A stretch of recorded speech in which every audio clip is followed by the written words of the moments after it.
اب یہ ہے بہت پیاری آیت ہماری خواتین کے لیے قابل غور۔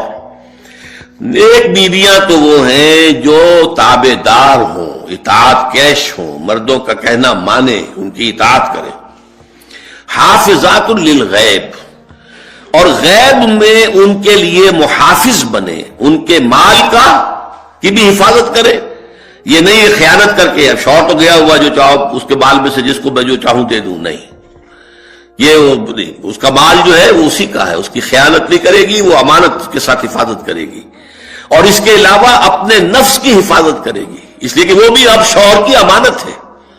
اب اس کا جو بھی جنسی معاملہ ہے وہ اس کے اپنے اختیار میں نہیں رہا، اس کو مل کے بزا کہتے ہیں ہماری فقہ کے اندر، کہ در حقیقت اس کا اختیار کامل اب شوہر کے ہاتھ میں آ چکا ہے، اس کے جنسی اعضاء جو ہے وہ شوہر کے کنٹرول میں ہے، مل کے بزا، ملکیت گویا کہ اس کی ہے، لہذا اس میں کوئی خیانت اگر وہ کر رہی ہے تو وہ بھی اس کے خلاف ہو جائے گا معاملہ۔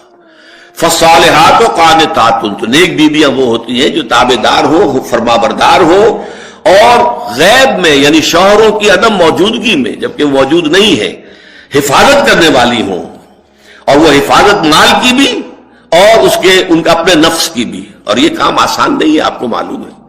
شوہر کبھی 4 مہینے کے لیے باہر چلا گیا، کبھی 1 سال کے لیے باہر چلا گیا ہے، عورت کے لیے اپنے نفس کو تھامے رکھنا، اپنی جنسی خواہشات کو، فسکی جوان عورت ہے، اس کی بھی تو نفسانی خواہشات ہیں، تو آسان کام نہیں ہے۔ یہی وجہ ہے، آپ کے علم میں ہوگا کہ واقعہ بڑا عجیب پیش آیا تھا، اس کو بیان کرتے ہوئے شرم بھی آتی ہے۔ حضرت عمر رضی اللہ تعالیٰ عنہ اپنی رات کے گشت میں ایک مکان کے پاس سے گزر رہے تھے، تو انہوں نے سنا کہ ایک عورت جو ہے وہ بڑے درد بھرے الفاظ میں کچھ گا رہی ہے۔ اگر مجھے اللہ اور اس کے رسول کا فرق کا خوف نہ ہوتا تو تم دیکھتے کہ اس وقت میری چارپائی جو ہے چرچرا رہی ہو۔ تو اس پر حضرت عمر جو ہے وہ دم تنبہ ہوا کہ ہمارے لوگ جو ہیں جہاد پر جاتے ہیں، سال بھر تک واپس نہیں آتے، تو اس سے تو سوسائٹی کے اندر بہت زیادہ جو ہے ایک اندیشہ اور خطرہ پیدا ہو جائے گا۔ تو انہوں نے اب دیکھیے یہ بات بھی کہ دین میں کوئی شرم اور حیا اس معاملے میں نہیں ہے، کہ اپنی بیٹی سے پوچھا، حضرت حفصہ سے، اب وہ بیٹی بھی ہے اور ام المومنین بھی ہے، حضور کی اہلیہ ہے تو ام المومنین ہے، لہذا حضرت عمر کے لیے بھی ماں کے درجے میں ہے، اگرچہ ہے حضرت عمر کی صاحبزادی، کہ تم مجھے بتاؤ حفصہ ایک عورت زیادہ سے زیادہ کتنے عرصے تک صبر کر سکتی ہے؟ اور کوئی قباحت محسوس نہیں کی حضرت حفصہ رضی اللہ تعالی عنہا نے، کہ 4 مہینے۔ تو پھر انہوں نے یہ آرڈر نافذ کر دیا، کوئی مجاہد 4 مہینے سے زیادہ جو ہے وہ بحث پر نہ رہا ہے، لازماً وہ آئے چھٹی لے کر اور وہ گھر پہنچے۔ آپ اس کی روشنی میں دیکھیے جو کچھ ہمارے ہاں ہو رہا ہے، امارات میں جو لوگ کام کرتے ہیں، سعودی عرب میں کام کرتے ہیں، باہر کے ممالک میں کام کرتے ہیں، جوان بیویوں کو یہاں چھوڑ جائے، پھر جو قصے ہوتے ہیں، جو سکینڈلز ہوتے ہیں، پھر جب وہ شوہر صاحب تشریف لاتے ہیں تو وہ دیور اور بیوی جو ہے مل کر اسے قتل کرتے ہیں، اس لیے کہ یہاں تو دنیا بدل چکی ہے، دیور کی اور بھابھی کے رشتہ کچھ اور ہی بن چکا ہے، لہذا وہ قتل بھی کرتے ہیں، مال بھی سارا لے لیتے ہیں۔ یہ ساری خبریں آپ اخبارات میں پڑھتے ہیں، یہ کیوں ہے؟ فطرت کے خلاف ایک طرز عمل آپ اختیار کر رہے ہیں، یا تو اپنی فیملیز کو ساتھ لے کر جائیے، یا یہ ہے کہ پھر یہ وقفہ کا جو ہے معاملہ زیادہ، میں سمجھتا ہوں اس حدیث کے بعد جو حضرت عمر کا فیصلہ تھا 4 مہینے کا، اس سے زائد جو ہے باہر سٹے کرنا، اپنے گھر نہ آنا، ایک اعتبار سے گناہ کے درجے کی بات ہو جائے گی۔ علیکم بسنتی و سنت الخلفاء الراشدین المہدیین، تمہارے ذمے ہے میری سنت بھی اور خلفاء راشدین جو ہے میری ان کی سنت بھی۔ اے مسلمان عورت، بطول بن جا، زہرا بن جا، اور اس عصر سے پنہا ہو جا، چھپ جا، علیحدہ ہو جا، تاکہ تیرے آغوش میں حسین جیسا بچہ پیدا ہو۔ یہ پہلا ہے حجاب، سیگریگیشن آف سیکسز۔ میں نے ضیاء الحق صاحب سے کہا تھا، کیونکہ ان کی شورا میں شمولیت کی میں نے جو ہے دعوت قبول کر لی تھی، مشورہ دینا ہے، میں اپنے مسجد کے ممبر سے بھی مشورے بھی دیتا ہوں، تنقیدیں بھی کرتا ہوں، جیسے انگریزی کا محاورہ right from the horse's mouth, تو right into the horse's ears کوئی کہا جا سکے تو اچھی بات ہے۔ میں نے ان سے کہا آپ نے PIA کو ڈرائی کر دیا، شراب بند کر دی، اچھا کام کیا، بہت عمدہ کیا۔ دنیا تو یہی کہے گی نا کہ دقیانوسی ہیں، چلیے برداشت کریں، لیکن یہ ایئر ہوسٹسز جو جاتی ہیں کرو کے ساتھ اور 2 ہفتے باہر رہتی ہیں، یہ کون سے اسلام کی روح سے جائز ہے؟ عورت محرم کے بغیر حج کو نہیں جا سکتی، محرم کے بغیر، عمرے کے لیے نہیں جا سکتی، اور یہ قانون تھا پاکستان میں۔ میں نے کہا آپ عورت کو نہیں جانے دیتے حج کے لیے، حالانکہ وہ ادھیڑ عمر کی ہوتی ہیں، عموماً بوڑھی ہوتی ہیں۔ ہمارے یہاں جوانی میں کون کرتا ہے حج؟ بہت شاش۔ یہ تو آپ کو نظر آئے گا جاوا، سماٹرا، انڈونیشیا، ملائیشیا، وہاں سے جوان جوڑے نکاح کے بعد پہلا کام حج۔ کہ ہمارے ہاں تو بڈھے ٹھیرے گئے ہوئے ہوتے، اور پہلے زمانے میں تو ان کو رخصت کر دیتے تھے کہ بس رخصت ہی ہو جائیں گے، یہ واپس نہیں آئیں گے اب۔ تو میں نے کہا یہ کون سا اسلام ہے؟ خاموش، چپ۔ میں نے کہا یہ ناشتے کی ٹرے اور کھانے کی ٹرے مرد نہیں رکھ سکتے سامنے۔ میرے خلاف باقاعدہ خواتین نے جلوس نکالے پاکستان میں جب میں نے پردے کی بات کی۔ گورنر سندھ کی بیوی جو ہے اس نے لیڈ کیا جلوس کو۔ میں طالبہ کیا کہ ان کی ٹیلی ویژن کے اوپر جو ہے ان کا سامنے آنا بند کیا جائے۔ میں نے کہا ٹھیک ہے۔ بدا الاسلام غریبا ویسعود کما بدا فطوبی للغرباء۔ اسلام شروع ہوا تھا تو اسی حالت میں تھا کہ کوئی اس کو جانتا پہچانتا نہیں تھا، پھر جب اسلام غالب ہو گیا تو طاقتور کے تو سبھی دوست ہیں، سبھی پہچاننے والے، لیکن ان قریب اسلام پھر غریب ہو جائے گا۔ تو جو اسلام کی غربت کے ساتھ خود غریب ہو جائیں ان کے لیے مبارکباد۔ اسلام کا دامن نہ چھوڑے، چاہے انہیں کہا جائے کہ یہ تو بڑے ہی دقیانوسی لوگ ہیں، بڑے کٹر لوگ ہیں۔ میں نے اس زمانے میں چیلنج کیا تھا، مجھے بتاؤ کیا فرق واقع ہوتا ہے؟ آپ کہیں گے عورتوں کو اگر ہم گھر میں بٹھائیں تو ہماری اکانومی سفر کرے گی، آدھی ہماری جو ہے لیبر وہ کام نہیں کرے گی۔ میں نے کہا where there's a will there's a way۔ Cottage industry کا انتظام کرو، نمبر 1، گھروں میں بیٹھ کر کام کریں۔ دوسری جنگ عظیم کے دوران ایک بڑا علاقہ تھا دلی میں جس کا ہر گھر کارخانہ بنا ہوا تھا، کرخندار، یہ ایک قوم کا نام پڑ گیا، کرخندار۔ چھوٹی چھوٹی مشینیں لگی، کہیں بٹن بن رہے ہیں، کہیں بکسوئے بن رہے ہیں، کہیں نکریں سل رہی ہیں، کہیں پینٹیں سل رہی ہیں، کہیں جو ہے کرتے سل رہے ہیں، قمیضیں۔ صبح کے وقت ٹرک آیا، خام مال دے گیا، شام کو آیا، تیار مال لے گیا۔ عورت نہ گھر سے نکلی نہ باہر گئی، کچھ نہیں، اور کام کیا، کما لیا۔ کاٹیج انڈسٹری کا انتظام کرو۔ اسی طریقے سے ایسے یونٹ بناؤ انڈسٹریل جس میں عورتیں کام کریں، عورتیں سپروائز کریں، ورکنگ آورز کم رکھو تاکہ وہ اپنے گھر کا کام بھی کر سکیں۔ کرو۔ عورتوں کے اسپتال میں عورتیں مرد، عورتیں مریض، عورتیں ڈاکٹر، عورتیں مریض، عورتیں نرسز۔ مردوں کے اسپتال میں فیمیل نرسز کا کیا کام ہے؟ کیا میل نرسز نہیں ہوتے؟ اور کیا آرمی کے اندر جو فارورڈ یونٹس ہوتے ہیں کہ جو جاتے ہیں محاذ کے اوپر، ان میں کوئی؟ آپ صرف اللہ کا بندہ بننا چاہتے ہیں، 3 مقابلے کرنے پڑیں گے۔ سب سے پہلے کس سے مقابلہ کرنا ہوگا؟ اپنے نفس سے۔ وہ جو کل شعر سنایا تھا کہ مسجد تو بنا دی شب بھر میں ایما کی حرارت والوں نے، من اپنا پرانا پاپی ہے برسوں میں نمازی بن نہ سکا۔ کوئی شخص رشوت پیش کر رہا ہے، حرام شے ہے، نفس کیا کہتا ہے؟ لے لو، کہتا ہے کہ نہیں؟ اور بڑی پٹیاں پڑھاتا ہے کہ یہ سارا تقویٰ کا حیضہ تمہیں ہو گیا ہے، فلاں حاجی ہے، فلاں وہ ہے، وہ بھی لیتا ہے، اور فلاں ضرورت رکی پڑی ہے، بچے کی فیس نہیں گئی ہے، بیوی کو اتنا عرصہ ہو گیا ساڑی کی فرمائش کرتے ہوئے ساڑی نہیں خریدی گئی ہے۔ یہ ساری پٹی پڑھائے گا نفس کے نہیں۔ اب اگر آپ مقابلہ کر سکتے ہیں نفس کا تو بچیں گے، مقابلہ نہیں کر سکتے باہر کھا جائیں، یہی ہوگا کہ نہیں؟ اذان کا وقت آ گیا، اذان سن لی آپ نے، لیکن پھر نفس نے کہا ابھی اور سو، آپ نے کروٹ لی اور کپڑا خوب ٹھیک کیا اور غین ہو گئے۔ اگر آپ اس نفس کے تقاضے کو اس وقت رد کر سکتے، طاقت آپ میں اتنی ہوتی تو آپ کھڑے ہوتے، مسجد کی طرف جاتے۔ گویا کہ بندگی رب کے لیے سب سے پہلا جہاد کس سے کرنا ہوگا؟ نفس۔ اچھا، نفس اکیلا نہیں ہے، اس کے پیچھے ایک بہت بڑا بدماش ہے، وہ شیطان لعین، وہ اسے اکساتا رہتا ہے، پھونکے مارتا ہے، الذی یوسوس فی صدور الناس، اشتعال پیدا کرتا ہے، پٹیاں پڑھاتا ہے، برائی کو مزین کرتا ہے، بے حیائی کو فیشن کا نام دیتا ہے، ناچ گانے کو وہ کلچر کا نام دیتا ہے.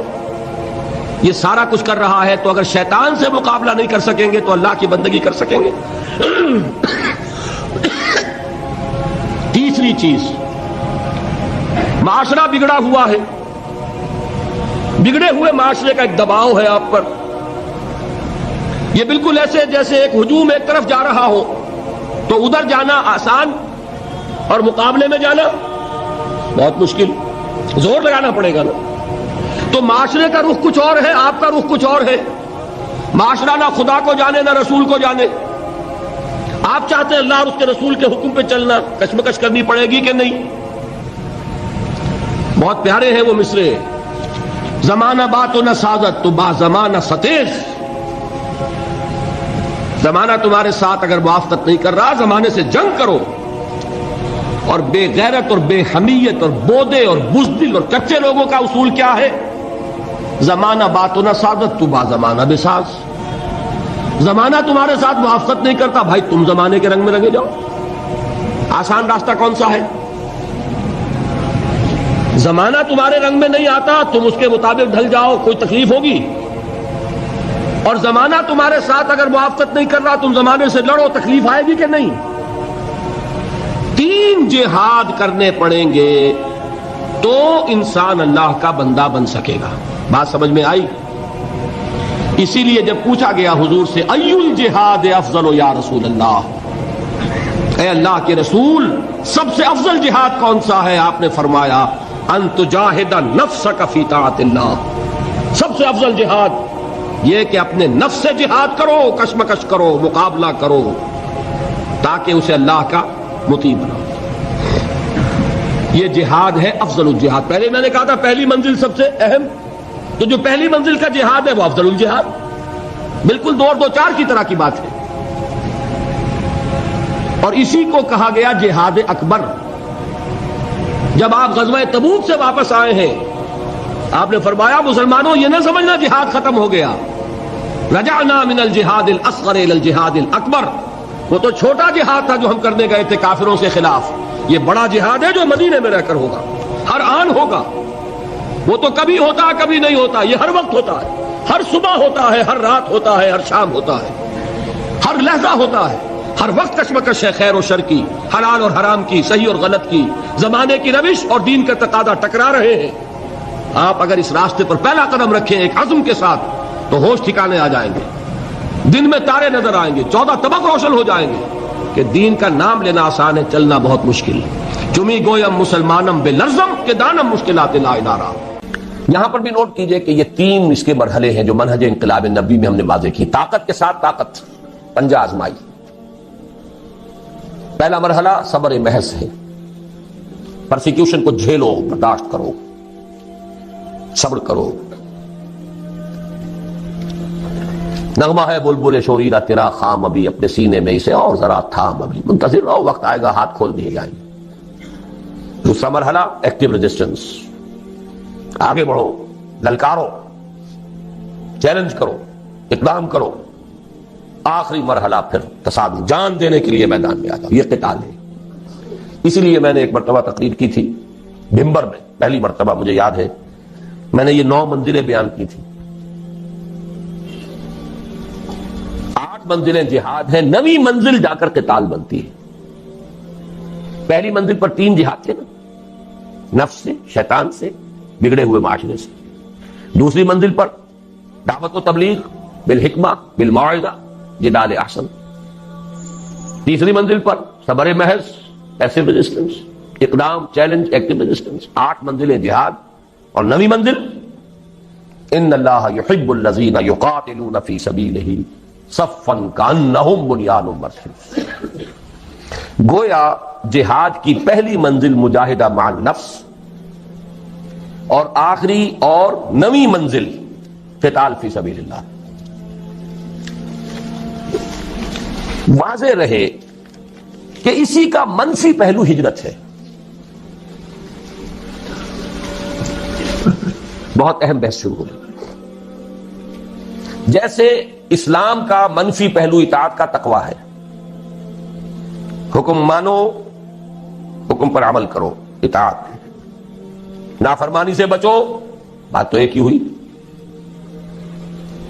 جہاد کا منفی رخ ہجرت ہے. اللہ کی بندگی کرنے کے لیے معاصی سے ہجرت کرنی ہوگی، حرام چیزوں سے ہجرت کرنی ہوگی. اسی لیے سوال کیا گیا ای الہجرت افضل ہو یا رسول اللہ. جواب کیا تھا؟ ان تہجر ما کرہ ربک. سب سے افضل ہجرت یہ ہے کہ ہر اس شے کو چھوڑ دو جو تمہارے رب کو پسند نہیں. اسی لیے تنظیم کے عہد نامے میں جب اللہ کے ساتھ معاہدہ ہے، انی واحد اللہ، نمبر 1 کس بات کا معاہدہ؟ ان اہجر کل ما یکرہہ، ہر اس شے کو چھوڑ دوں گا جس کو وہ پسند نہیں کرتا. واضح رہے کہ اسی کا منفی پہلو ہجرت ہے. چنانچہ اس کی بھی پہلی منزل ان تہجر ما کرہ ربک ہے، اور آخری یہ کہ اقامت دین کی جد و جہد میں وقت آنے پر گھر بار، مال و منال اور اہل و عیال کو چھوڑ کر نکل جایا جائے. اس کی بھی نیت ہونی، تیاری کیجیے نفسیاتی طور پر. آج بھی جائزہ لیجیے. اتنی گرفت تو نہیں ہے کہ کبھی پکار آئے اور بلایا جائے اور یہ بندھن مجھے باندھ کر رکھ لے. اگر ایسا ہے تو یہی تو خطرہ ہے. پھر آگے جا کر جو ہفتے اعمال کرانا ہے ابھی چھٹی کرو، سب کچھ کرنا اور پھر ہفتے اعمال کرا لینا. آپ کو معلوم ہے جنہوں نے ہجرت نہیں کی تھی، سورہ نساء میں کتنی اہم بحث آئی ہے. تو ہجرت، لیکن یہ کہ پورے لیول کے اوپر غلط خیالات ذہن سے نکالو، غلط نظریات نکالو، ہجرت ہے. غلط صحبت کو چھوڑو، ہجرت ہے. نخلہ و نطر کو من یفجرک، ہجرت ہے. دوستیوں کو چھوڑو، ہجرت ہے. محبتوں کو کاٹو اس تلوار سے، ہجرت ہے. تو جیسے جہاد، جیسے سانس ہے اس کی آمد و شد، آنا اور جانا، اسی طرح جہاد اور ہجرت ہے. کچھ لوگ جو ہے وہ اصطلاحی مفہوم لے کر اور نہ معلوم کہاں سے کہاں، جب نیت میں فطور ہو، کام چوری ہو تو خوہ بدرہ بہانا ہے کسی یار. جہاد اور ہجرت لازم و ملزوم، ایک مثبت ایک منفی، کرنٹ چل ہی نہیں سکتا. ایک پازیٹو وائر ایک نیگیٹو وائر. جہاد کی پہلی 2 منزلوں کے لیے اصل آلہ و ہتھیار قرآن مجید ہے. نفس سے جہاد کریں گے، کس شے سے؟ کیسے ماریں گے نفس کو؟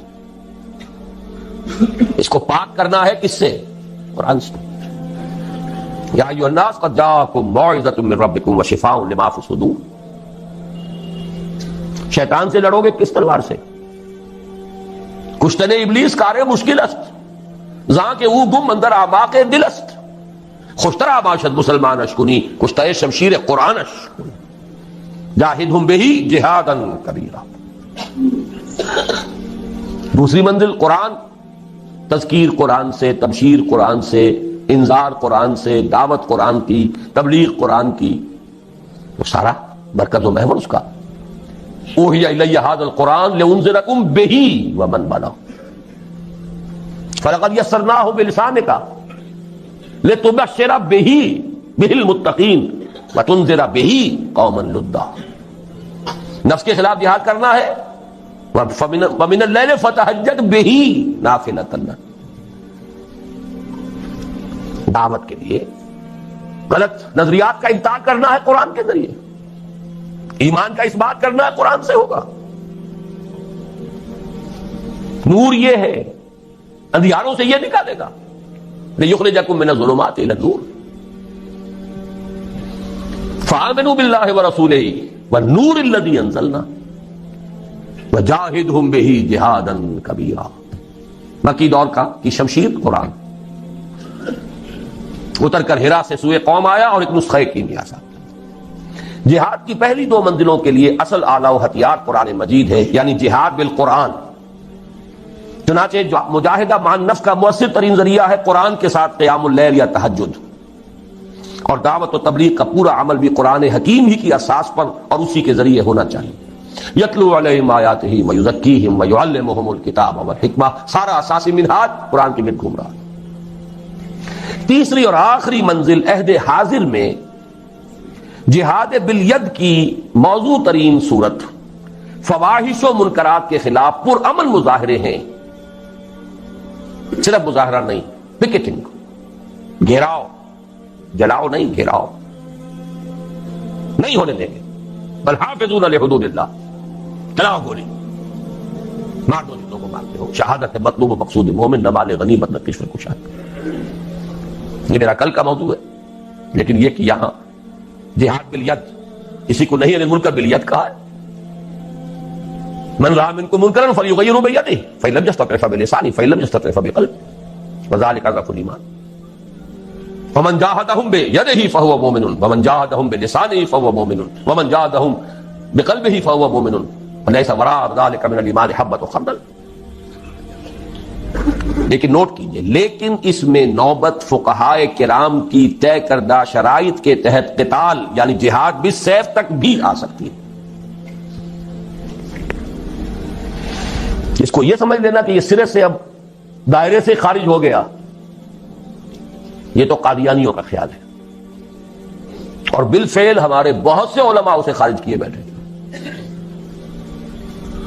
بڑے بڑے مفکرین خارج کیے بیٹھے. بعض لوگوں کو یہ مغالطہ لاحق ہو گیا ہے فاسق و فاجر حکمرانوں کے خلاف خروج نہیں ہو سکتا. یقیناً بعض ایسی احادیث ہے، لیکن دوسری احادیث بھی موجود ہے. جب ایک ہی حدیث سے آپ سارا مسئلہ نکالیں گے تو بڑی گمراہی میں آ جائیں گے. من قال لا الہ الا اللہ دخل الجنہ، یہاں تو ایمان بالرسالت بھی ثابت نہیں ہوتا. اس نے کہا لا الہ الا اللہ جنت میں داخل ہو جائے گا، لیکن آپ پورا مورچہ لگاتے ہیں کہ نہیں نہیں، ایمان بالرسالت لازم ہے، ایمان بالآخرت لازم ہے، ایمان بالقرآن لازم ہے، پھر اس کے عملی تقاضے لازم ہیں. تو اس کو بھی اچھی طریقے سے سمجھ لیجئے. قتال اور فساق و فجار حکمرانوں کے خلاف طاقت کا استعمال، لیکن اس کی شرائط ہے. امام ابو حنیفہ جن کو میں سید الفقہاء سمجھتا ہوں، انہوں نے اس کے لیے واضح طور پر کہا کہ نہیں المنکر اگر زبان سے مؤثر نہیں ہو رہا تو فبالسیف، تلوار، لیکن اس کے لیے طاقت اتنی بہم پہنچ چکی ہو. یہ نہیں کہ 4 آدمی اکٹھے کیے 4 کو مروا دیا، پھر آگے چلے، پھر 10 اور اکٹھے کیے 10 کو مروا دیا. یہ نہیں، ہنگامہ کیا، جماعت بنائیے، قوت جمع کیجئے، تربیت دیجئے، منظم کیجئے، محتسب تعداد اتنی کہ جو بھی آپ کے اندازے ہیں اس کے اعتبار سے، ویسے کوئی شے کہیں سے آ جائے بورڈ فرام دی بلو وہ بات دوسری ہے، لیکن ہر اندازے میں آپ یہ تقریباً یہ یقین رکھیں کہ اب اتنی طاقت ہے کہ ہم بدل دیں گے اس نظام کو، کامیابی ہو جائے تب جا کر اس کا امکان ہے، ورنہ نہیں. ٹیررزم جو ہے جو چل رہا ہے آج کل، ادھر حقیقت جہاد اور قتال کو بدنام کرنے والی چیز ہے، لیکن یہ کہ اس کو خارج کر دینا اس کی غلط ہے. اس میں نوبت فقہائے کرام کی طے کردہ شرائط کے تحت قتال یعنی جہاد بالسیف تک بھی آ سکتی ہے. یہ ہے جہاد کی بحث. پہلا جو لازمی تقاضا ہے ان 3 فرائض کے لیے وہ ہے جہاد. دوسرا لزوم اجتماعیت، اجتماعیت کا لزوم. اس میں بھی درجے ہوں گے، کسی جگہ یہ مستحب ہوگا، کسی جگہ یہ مفید کہہ لیجئے، ممد کہہ لیجئے، کسی جگہ لازم ہوگا. ہر وقت ہر حال میں لازم نہیں. فریضہ اول کے ضمن میں صرف صحبت صالح، کونوا مع الصادقین. اللہ کا بندہ بننا ہے، آپ کو نفس سے جہاد کرنا ہے، شیطان سے کرنا ہے، معاشرے سے کرنا ہے، تو ایسے لوگوں کی معیت تلاش کریں، ایسوں کا قرب، ایسوں کی صحبت جو یہی کام کر رہے ہوں، یہی کرنا چاہتے ہوں. اس سے تقویت پہنچے گی آپ کو. مرید کسے کہتے ہیں؟ ارادہ کرنے والا. آپ نے ارادہ کیا ہے، اور بھی ہے اس نے بھی ارادہ کر لیا ہے، یہ مرید جمع ہو، اس سے یقیناً تقویت حاصل ہوگی. لیکن عقلاً محض اس کام کے لیے جماعت، میں جماعت کا ایک مفہوم خاص بول رہا ہوں، جماعت ڈسپلن سموتاعت والی جماعت، اس کام کے لیے ضرورت نہیں. نمبر 2، اسی طرح فریضہ ثانی کے ضمن میں درس گاہوں، اداروں، انجمنوں اور سوسائٹیوں سے پورا ہو سکتا. دین کی دعوت و تبلیغ ہے، ڈھیلا ڈھالا نظم ادارہ ہے، اشاعت قرآن کا ادارہ، پبلشنگ ہاؤس ہے، آڈیو ویڈیوز کے کا کوئی سلسلہ ہے، جرائد ہے، رسائل ہیں، انجمنیں ہیں، دارالعلوم ہیں، یہ سب اس کا ذریعہ ہے. یہ جماعتیں نہیں ہیں. اجتماعیت تو ہے، لزوم اجتماعیت لکھا ہے میں نے اوپر. اجتماعیت ایک عام لفظ ہے. یہ لوز آرگنائزیشنز، ایسوسیشنز، انجمنیں، ان میں وہ سب وطاعت ڈسپلن یہ نہیں. ٹھیک ہے، ایک دستور ہے، قانون ہے، اس کے مطابق آپ نے تقسیم کار کر لی ہے. کوئی صدر ہے، کوئی سیکریٹری ہے، جس کی ٹانگ گھسیٹنی ہو گھسیٹ لیجئے، نو کانفیڈنس لے آئیے اس کے خلاف. جس کو آپ برقرار رکھنا چاہیں رکھیں، جو بھی رکھیں. آپ کا دارالعلوم ہے، اس کا کوئی محتمم ہے، بہرحال ایک نظم تو وہاں ہوگا، لیکن یہ کہ وہ جماعت کا سلسلہ نہیں. لیکن اب ہے اصل شے، فریضہ ثالث کے ضمن میں سم و طاعت فی المعروف کے ٹھیٹھ اسلامی اور عسکری اصول پر مبنی جماعت کے بغیر پورا نہیں. کوئی احمق ہوگا جو سمجھے کہ یہ کام ہو سکتا ہے بغیر اس کے. ٹھیٹھ اسلامی اور عسکری ملٹری ڈسپلن، وہاں آپ کو یہ اختیار نہیں ہے، حق حاصل نہیں ہے کہ آپ اپنے سپیریئر سے یہ پوچھیں کہ یہ حکم آپ کیوں دے رہے ہیں، مجھے کیا حکمت ہے. There's not to reason why, there's but to do it die. عسکری اور ٹھیٹھ اسلامی سم و طاعت، فاسمعوا واطیعوا. اللہ کی سم و طاعت مطلق، رسول کی سم و طاعت مطلق، الا یہ کہ وہ خود کہہ دیں کہ یہ صرف میرا مشورہ ہے، حکم نہیں ہے. جیسے حضرت بریرہ نے پوچھ لیا تھا. حضرت مغیث ایک غلام تھے، حضرت بریرہ ایک کنیز تھی، ان کے ساتھ نکاح تھا. حضرت عائشہ کی کنیز تھی حضرت بریرہ. حضرت عائشہ نے انہیں آزاد کر دیا، اب ان کا سٹیٹس ہو گیا اونچا، وہ غلام کے غلام تھے. یہ ایک خیار حاصل ہوتا ہے، اختیار، چوائس. کنیز پہلے جس کے نکاح میں تھی، کنیز ہونے کی حیثیت سے کسی غلام کے، اب جب وہ حرہ ہو گئی، آزاد ہو گئی، تو شی ہیڈ این آپشن. وہ چاہے تو اب اس کے نکاح میں رہے، چاہے تو نہ رہے. کفر نہیں رہا نا اب وہ. تو حضرت بریرہ نے کہا میں تو اب اس کے نکاح میں نہیں رہوں گی مغیث کے. انہیں بہت محبت تھی، انہوں نے پہلے خود خوشامد کی، نہیں مانی. پھر سفارش کروائی. سفارش بھی کس کی؟ محمد رسول اللہ صلی اللہ علیہ وسلم کہ حضور اس سے کہیے. حضور نے فرمایا بریرہ کیا حرج ہے اگر تم مغیث کے گھر میں رہو. پورا فوراً سوال کیا، حضور آپ کا حکم ہے یا مشورہ؟ فرمایا نہیں، حکم نہیں ہے، مشورہ ہے. تو میرے لیے قابل قبول نہیں ہے. حکم کو نہیں ڈالا. ما كان لمؤمن ولا مؤمنة اذا قضى الله ورسوله امرا ان يكون لهم الخيرة فيه. مشورے کو آپ سوچ سکتے ہیں، ٹھیک ہے، چوائس ہے. ایک عورت جانتی ہے کہ بیوی کی حیثیت سے اسے کیا فرائض ادا کرنے ہیں. ذہناً قلباً جس کو وہ قبول نہ کر رہی ہو، اس کے ساتھ وہ حقوق جو ہیں وہ ادا کر سکے گی کہ نہیں کر سکے گی. She knows it better. حکم نہیں دیا. لیکن حکم ہو تو سم و طاعت مطلق، نو ایکسیپشن. آگے چل کر حضور کے بعد اب ہے فی المعروف. صرف ایک اس کے اندر ایکسیپشن ہوگی، اگر اللہ اس کے رسول کے بعض احکام کے خلاف کوئی بات ہے تو نہیں مانیں. اس کی وضاحت میں بعد میں کروں گا کیونکہ مجھے آج ایک حدیث بھی ذرا آپ کو پڑھانی ہے. تو یہ لزوم اجتماعیت جو ہے، اس کا تقاضا فریضہ اول کے ضمن میں صرف صحبت صالح سے پورا ہو جاتا ہے. کونوا مع الصادقین. سیکنڈ لیول پر درس گاہوں، اداروں، انجمنوں اور سوسائٹیوں سے پورا ہو سکتا ہے. سم و طاعت والی جماعت ضروری نہیں. لیکن فریضہ ثالث کے ضمن میں سم و طاعت فی المعروف کے ٹھیٹھ اسلامی اور عسکری اصول پر مبنی جماعت کے بغیر پورا نہیں ہو سکتا. یہی مراد ہے حضور کے ان الفاظ مبارکہ سے، آمرکم بخمس بالجماعت والسمع والطاعت والہجرت والجہاد فی سبیل اللہ. آپ یہ بھی کہہ سکتے ہیں میں نے پورا جو ہے یہ 2 گھنٹوں میں صرف اس حدیث کا درس دیا ہے آپ کو.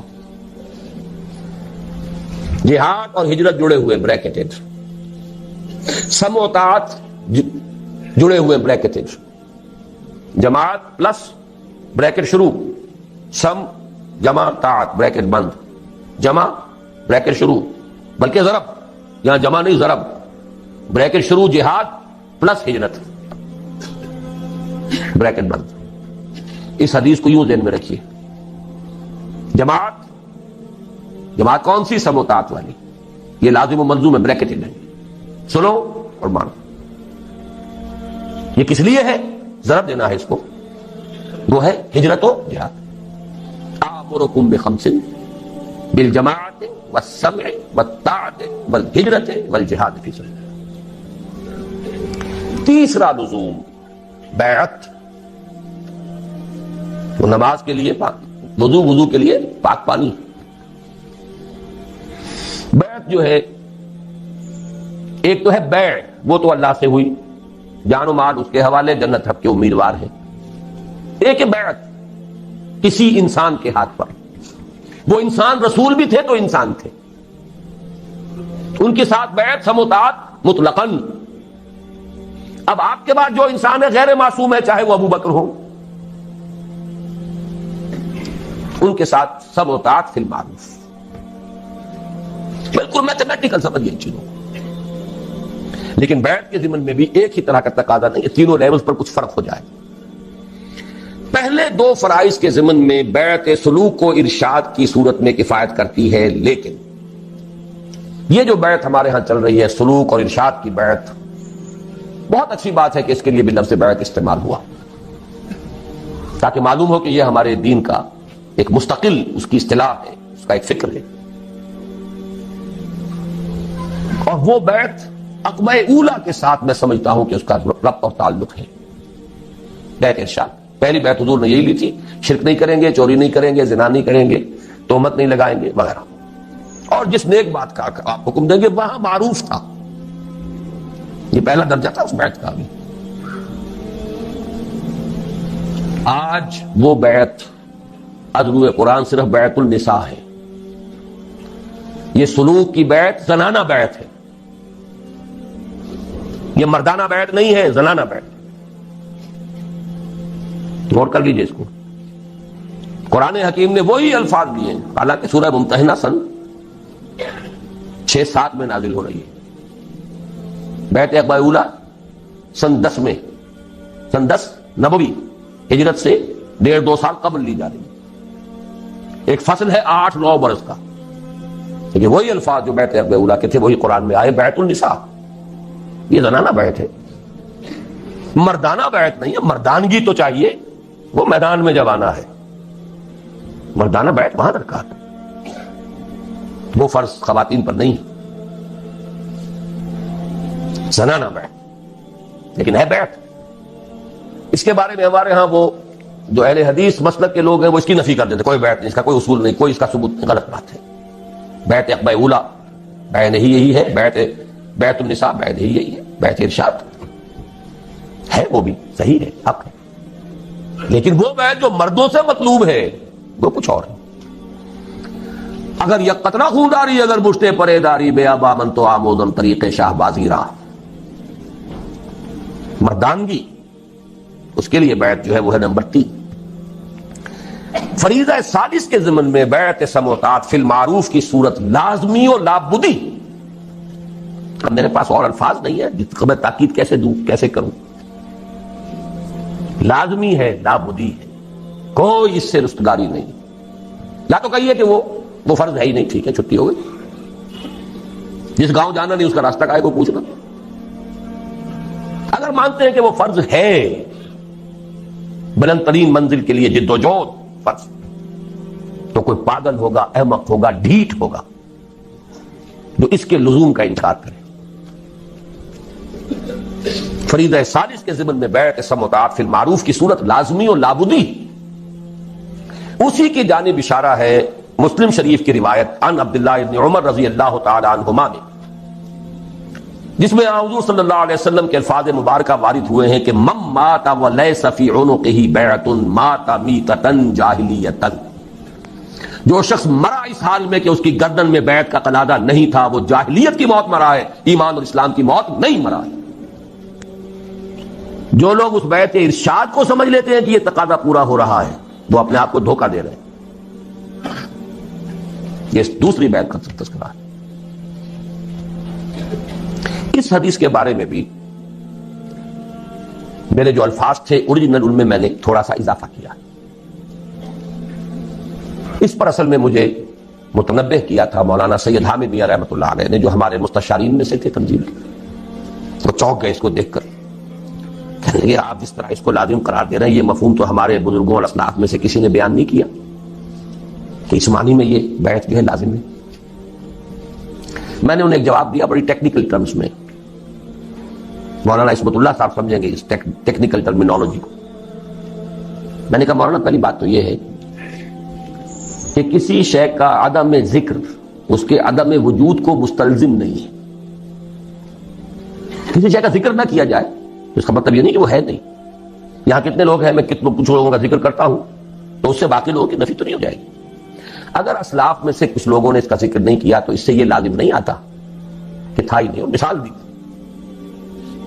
اور میں بہت ہی اللہ کا شکر ادا کرتا ہوں کہ میرے علم میں وہ مثال آ گئی تھی، کیونکہ میرے استاد بھی تھے مولانا منتخب الحق قادری. انہوں نے بتایا کہ ان کے جو استاد تھے مولانا معین الدین اجمیری رحمۃ اللہ علیہ، ان کی جو لائبریری تھی اس کی ایک الماری ایسی تھی جس کی وہ چابی کسی کو نہیں دیتے تھے کبھی. اس کی کتابیں جھاڑنی ہوتی تھی تو خود ہی. ایک مرتبہ کہیں طبیعت ناساز تھی اور یہ ان کے بہت چہیتے شاگرد تھے، مجھے دے دی. اور وہ رہتے تھے قبرستان میں. قبرستان میں وہ جگہ بنائی ہوئی تھی، وہاں رہتے تھے. یہ بھی وہ کہتے تھے ہماری سمجھ میں نہیں آتا تھا، ان کے پاس اچھے بھلے گھر موجود ہیں اجمیر شہر کے اندر، وہاں کیوں نہیں رہتے. اور پھر یہ کہ وہاں پہ کچھ لوگ آتے رہتے تھے، ولایتی کہتے تھے، پٹھان اس وقت جو افغان پٹھان ولایتی آتے رہتے تھے. ایک دفعہ طبیعت ناساز تھی، انہوں نے فرمایا کہ تم ذرا میری الماری یہ صاف کر. تو میں نے دیکھا اس میں رجسٹر تھا جس میں ان لوگوں کے نام درج تھے جنہوں نے ان سے بیعت جہاد کی ہوئی تھی.